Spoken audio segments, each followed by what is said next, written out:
Hello, this is Stella Fitzpatrick. I'm a part of Troop 4691. I'm doing costume design for Into the Woods by James Lapine. My concept is be careful for what you wish for. My vision for this costume project was to have a 1780s French fashion fused with modern storytelling, and I wanted to showcase the characteristics of each character in their own costumes, showcasing a stunning design of historical fashion and modern storytelling. Starting off with Rapunzel, she is showcased in a chemise à la reine. A chemise à la reine was often similar to a female undergarment in construction and gathered at the neckline and dropped with a shoulder seam. It was often made with sheer fabrics made in white, but we changed it to a pink to stand out further. Early examples had full sleeves and gathered at the elbows, but we decided for her we wanted flowy sleeves. Now for Rapunzel, we wanted to make sure that she had a little bit more of a characteristic in who she was. So we added the belt that has this beautiful ribbon, and it looks like she is being trapped with it. Now, the ribbon on her waist signifies her being trapped in a place she doesn't want to be in. The bottom ribbon that looks like a flowing X would be filled with a wire to make it look like it's floating. The bottom of the outfit would be dip dyed dark pink. Next up, we have Cinderella with a robe a la Turque. Now, robe a la Turques were made in the late 18th century, particularly the 1780s. The upper classes were fascinated by exotic Turkish influences, and the robe a la Turque was distinguished by having an upper skirt, or menetua, being by different colors than the petticoat. Now, ours is the same color with golds and silvers because of the script requirements. Going on with the storytelling of the costume, she would have many layers because she has many feelings and layers towards this ball. And at the bottom of her outfit, in the middle layer of the dress, you can see a beautiful gold silver embroidery. I wanted to make it a cream silver instead of just normal silver because cream silver does not clash with warm gold tones as much as cool silver clashes with warm gold tones. Next up, we have the baker's wife with a red and goat gown.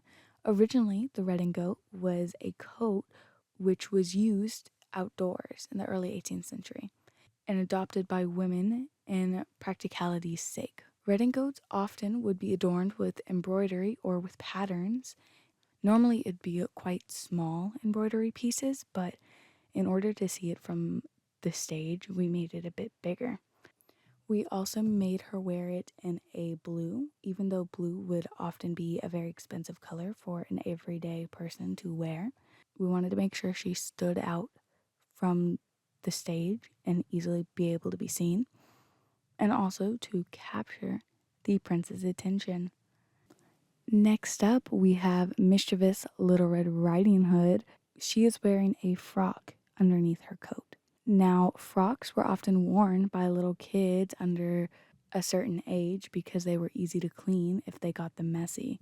At the time, soap would often turn different colored fabrics a green color or bleach them, so a white would be the easiest to clean. Now, she has a cape as red as blood, which is a script requirement for Little Red Riding Hood. I wanted to make sure her outfit matched the cape every single costume change she went through. I wanted her dress to have an interchangeable belt and cuff sleeve to make the dress look a lot more personalized. On the frock, there would be Velcro. There would be another piece of Velcro on the fabric and the cuff. Now, last but definitely not least, our magical witch herself with a robe à la Polonaise. Now, robe à la Polonaise were worn in France and England in the late 18th century. It was a sustainably different style from other fashionable gowns at that period and remarkably popular on its own. In addition, the looped up overskirt on the Polonaise was distinguished by the robe cut without the waist, inverted front V opening. Now going on to the more costume design of the outfit and less of the history, I took major inspiration from Sandy Powell's version of Cinderella's dress in the live action, and I wanted to make the witch's gown look as magical as Cinderella's gown did, and the way she did that was layering thousands of layers of tulle. I didn't want to layer thousands because this is a transformation gown after all, and I wanted to make it easier and a lot more lightweight for this actress. So I put 7 to 10 layers of iridescent tools layered over each other to create this very specific color look. Because this is a transformation gown on stage, she would not have time to straighten out all the tulle by herself, and tulle often gets stuck together. The tulle would be sewn down at the bottom to make it easier for her to transform from her cursed look to her more magical look.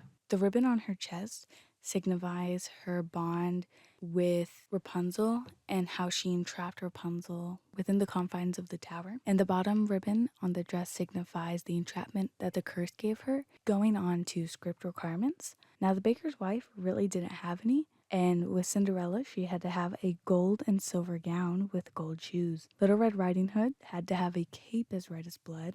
The witch had to be able to transform on stage and be very beautiful.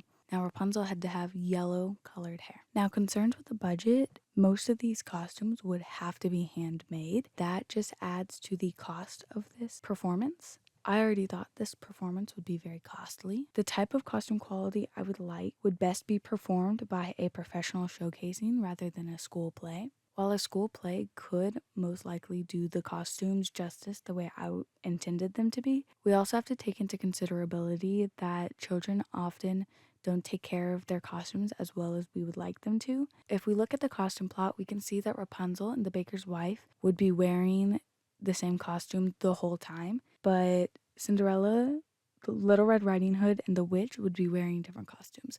Now, the witch is technically wearing the same costume the whole time, but because it is a transformation gown, I don't count them as the same gowns. Little Red Riding Hood is wearing the same frock, but is wearing a different cape, belt, sleeve cuffs. I counted them as different pieces, and Little Red Riding Hood is in almost all of the scenes. Now, Cinderella does have a lot of layers on her costume and has to do a few quick changes, but I believe it would be possible because unlike 1780s, we could make the outfits elastic to make it easier for her.